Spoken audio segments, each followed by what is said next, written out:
Okay, hello guys. So, I will going to pick some energy. So, titignan ko kung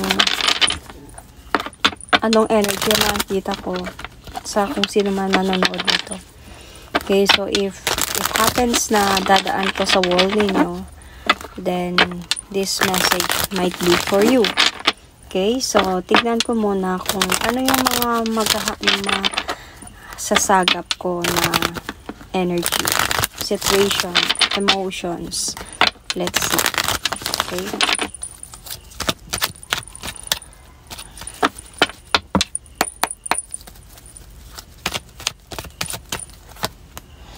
Oh, death card right away. Separation. I can feel a separation here. Remorse. I can feel darkness. I can feel revenge. Some of you, okay?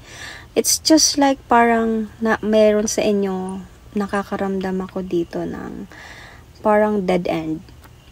Okay? Parang nakakaramdam ako dito sa inyo. Some of you feeling of unfair. Parang hindi fair ang lahat sa akin. Bakit nangyayari to? And may mga emotions akong nararamdaman na galit or revengeful, darkness. I can feel because of feeling na sobrang unfair yung mga nangyayari. So, because feeling ko some of you are giving their all. Parang binigay yung pagmamahal, unconditional love, and accepting those love back. Parang andun sa point na minahal kita ng hindi ko inasahan kung ano man yung may bibigay mo sa akin, basta mahalin mo lang ako balik. Parang ganun. Pero seems like nakaramdam ka dito ng hindi tama. Parang iba yung gusto mo sa iba din yung mga nangyayari sa iyo. So mga promises na nabobroke, na hindi natupad, and sobrang stress ang nakikita ko dito sa iyo or nararamdaman ko sa inyo ngayon. Stress and wanted to have a peace of mind. Very dark. I really see the darkness. I really feel the darkness here. Some of you. I always see the word revenge.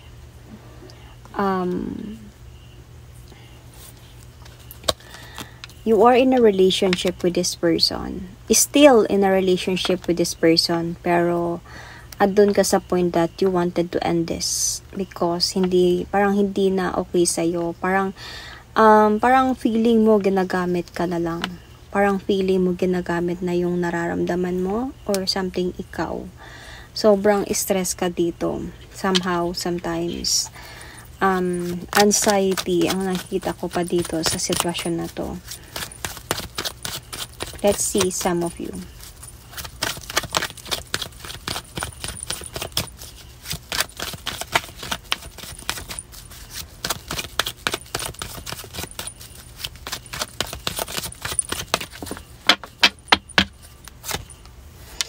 Disappointments. Sobrang disappointed ka sa mga nangyayari sa relasyon mo ngayon. And you want a judgment. See, I can see revenge talaga. You want a judgment. You want an explanation. You want a clarity. You want this person to explain you the truth. Para matapos na kung anong dapat tapusin dito. Ayusin na kung anong dapat ayusin. Very much disappointed ka. Somehow, sometimes, siguro, between your relationship, may relasyon pa kayo pero hindi kayo nag-uusap.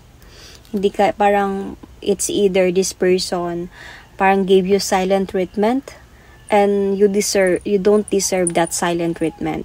Parang andun sa point, bakit mo binigay sa akin tong sitwasyon na to na hindi ko pinaramdam to sa'yo.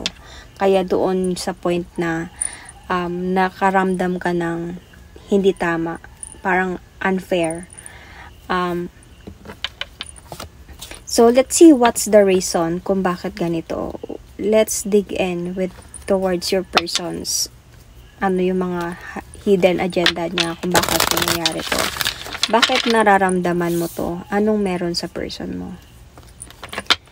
So, I can see the sign of Cancer, Scorpio, Pisces. Scorpio sign is here. Virgo sign is here. Libra sign is here. Okay? You might be dealing here with an Aries, Sagittarius, Leo. Could be Virgo sign as well.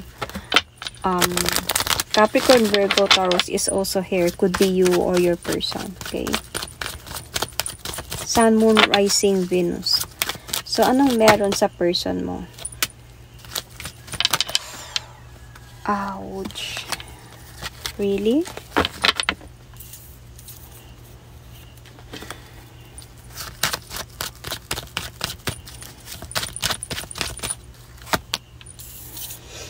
This person is betraying you. And you have that intuition. Malakas yung intuition mo. This person is betraying you. And, parang andun siya sa point na tinatry niya lang i-balance ang sitwasyon. Kaya nga you're still in a relationship. Parang andun siya sa point na tinatry niya maging fair sa'yo, however, but this person is already betraying you. Tinatry niyang i-manage yung sitwasyon. You might also be dealing here with Libra, Aries, Sagittarius, Leo, or an Aries sign. So, parang para sa kanya, feeling ko hindi na to bago. Itong sitwasyon na to. Parang naggawa niya na din to dati, or sanay na siya sa mga ganitong sitwasyon. So, parang feeling ko, para sa kanya, kaya niya nang i-handle yung mga ganitong situation. Na you are in a relationship, and he's also in a relationship with other. So, ando sa point that you are fighting, yet this person is keep on manipulating you. Somehow, also, always like find a way na magkaayos kayo and to stay, for you to stay. And dahil sa sobra mo siyang mahal, nag-i-stay ka. Kahit sabihin natin na medyo stress ka na.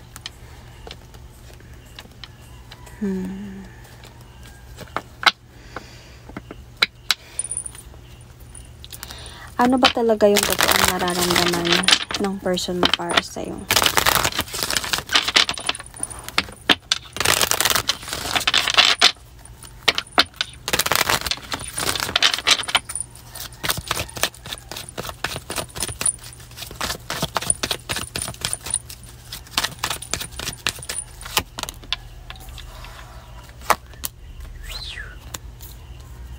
Siguro madami na kayong pinagdaanan ng taong ito. Matagal na kayo.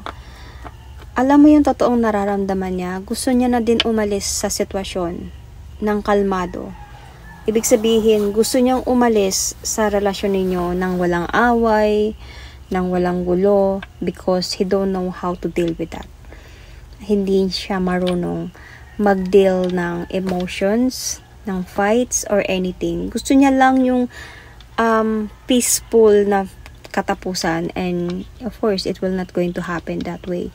So andun sa point na kaya tinatry niyang i-manage to. So paminsan hindi kanya kinakausap or binibigyan kanya ng silent treatment, because this is his way.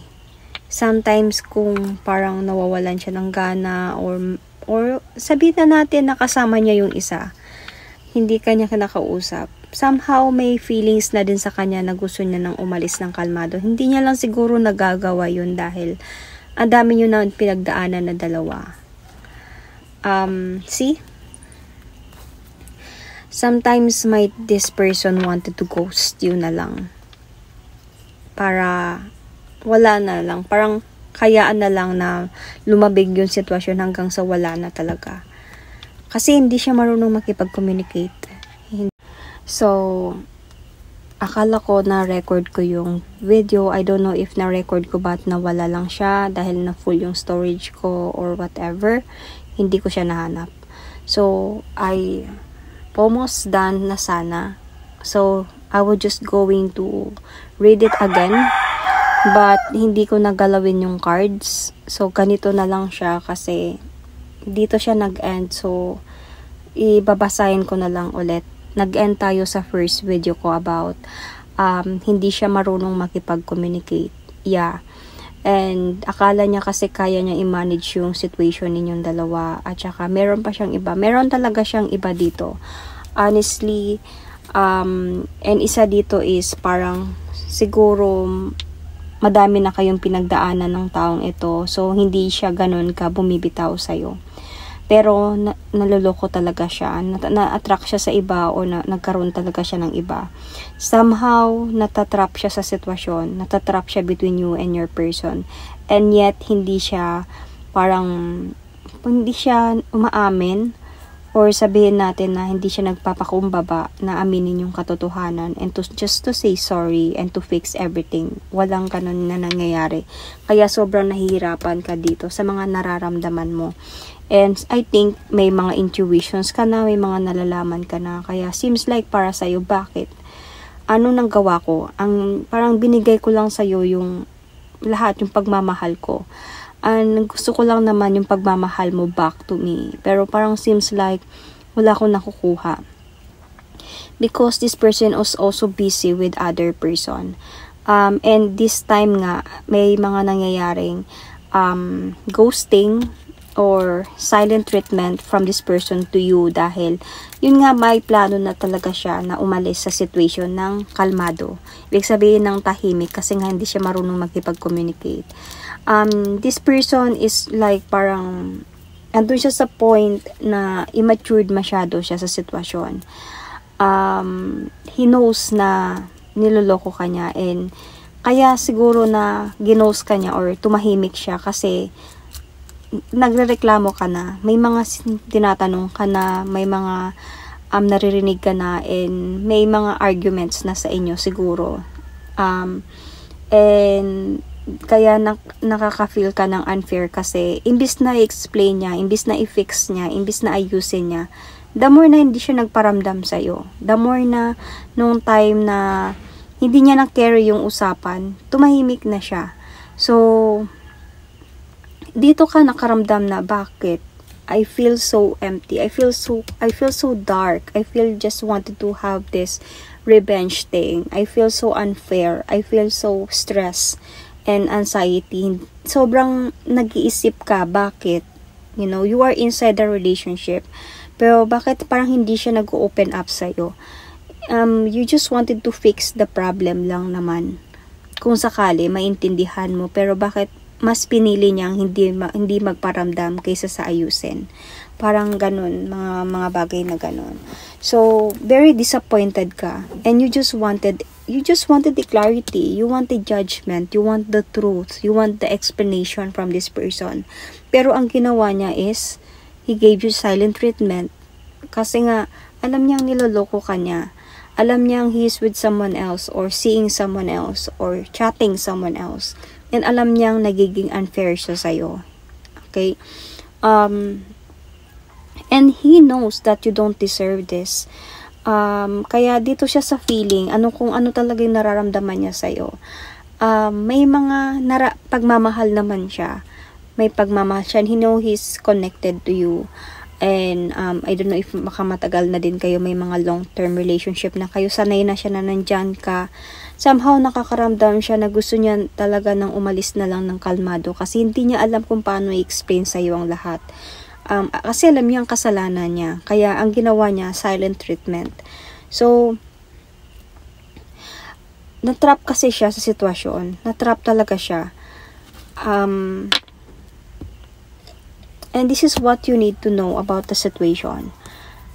This person, dadating yung araw, mahirapan to, mabibigatan to sa problema niya, sa mga nagawa niya. Kasi, seems like, sanay din siya na hindi hindi tinatapos yung mga relasyon niya.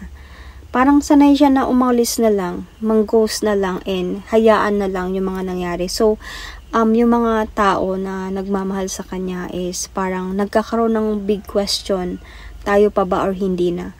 So, with this situation, since kayo yung tumagal, parang ikaw, parang sa'yo siya naghanap ng parang answer, parang mas comfortable siya sa'yo na na bumalik at kausapin ka ulit, na balikan ka. Kasi seems like siguro sa lahat, parang ikaw yung somehow nakakaintindi sa kanya.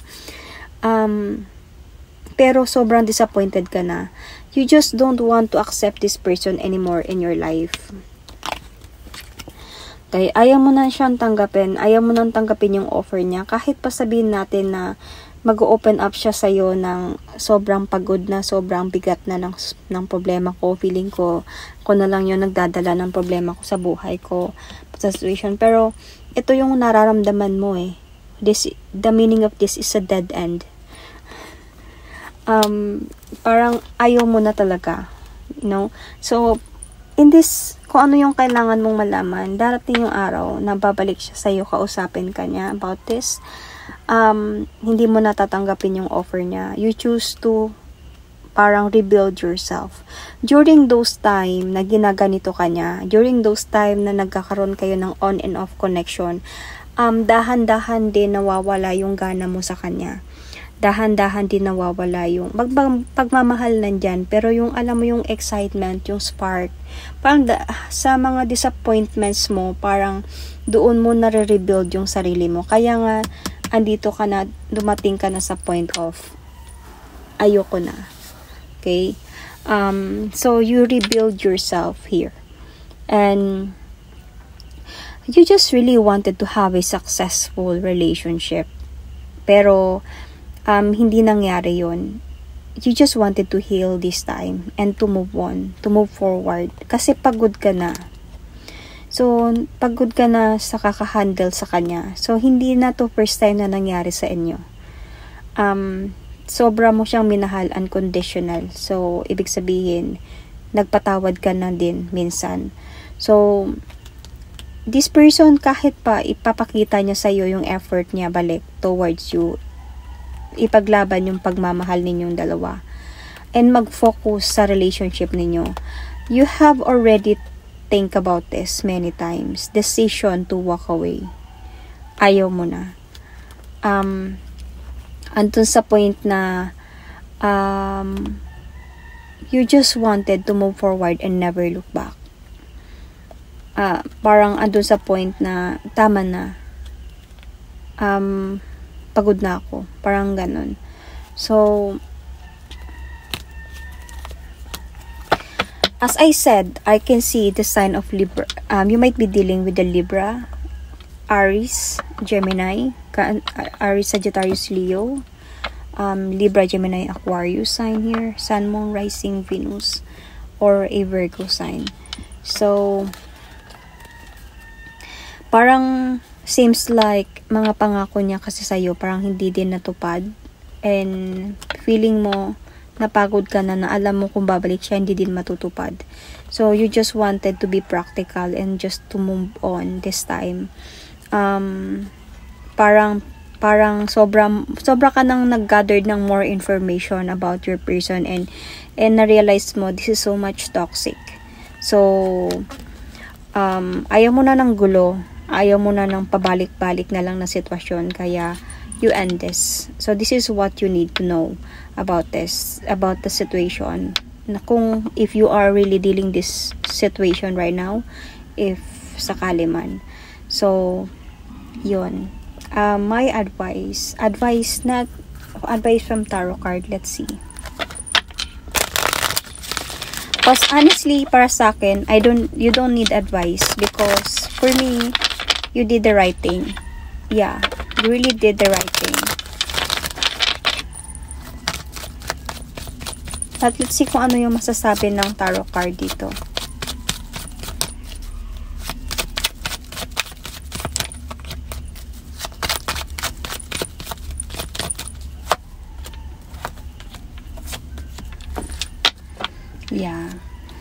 Um,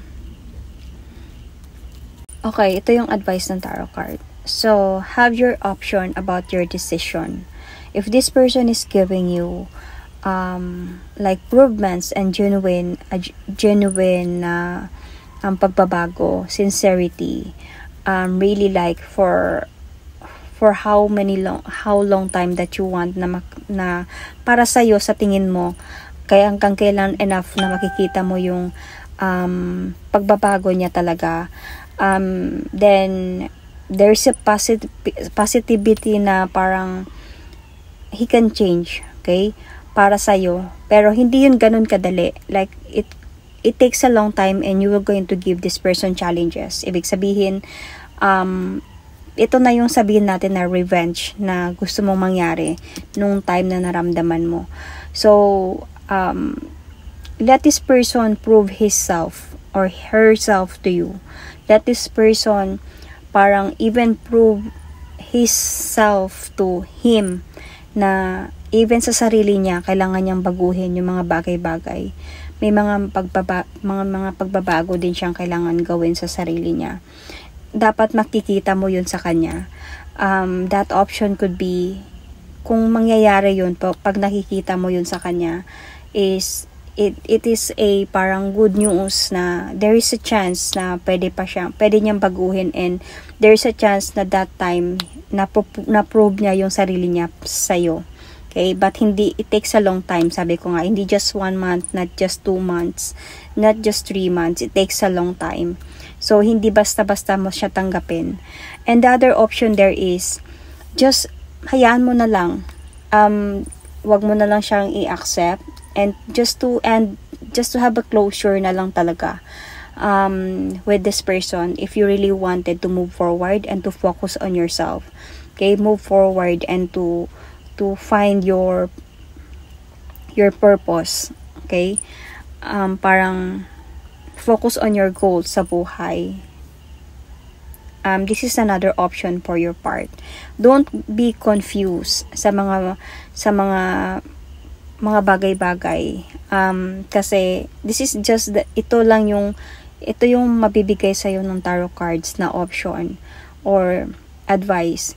Kung hindi mo nakikita sa kanya yung pagbabago niya, kung sakali man, parang hindi mo pa din nararamdaman yung comfort sa kanya, hindi mo nararamdaman yung tinatawag na home sa taong ito, hindi mo nararamdaman yung parang sincerity sa kanya, then jump into your option na you just going to move forward and never look back. Bakit ito yung binigay na advice ng tarot card? Kasi para wala kang pagsisihan sa mga mangyayari. Because you give option. Since wala kang nakikitang pagbabago sa kanya, since parang feeling mo hindi genuine yung pag-approach niya sa'yo, then wala kang pagsisihan kung bakit nag-move forward ka.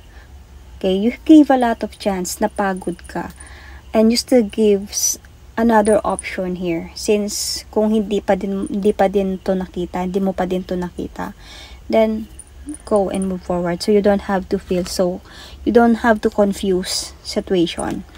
You don't have to parang malito sa mga bagay-bagay na mahal niya ba talaga ako? Mahal pa rin ba talaga niya ako? Something like that. You don't have to. Just be smart enough to think about that. Wait for the enlightenment. Okay? And end the cycle and to have a changes in your life. Yun yung advice ng tarot card. Kasi para sa akin, enough na to sa decision mo sa buhay mo.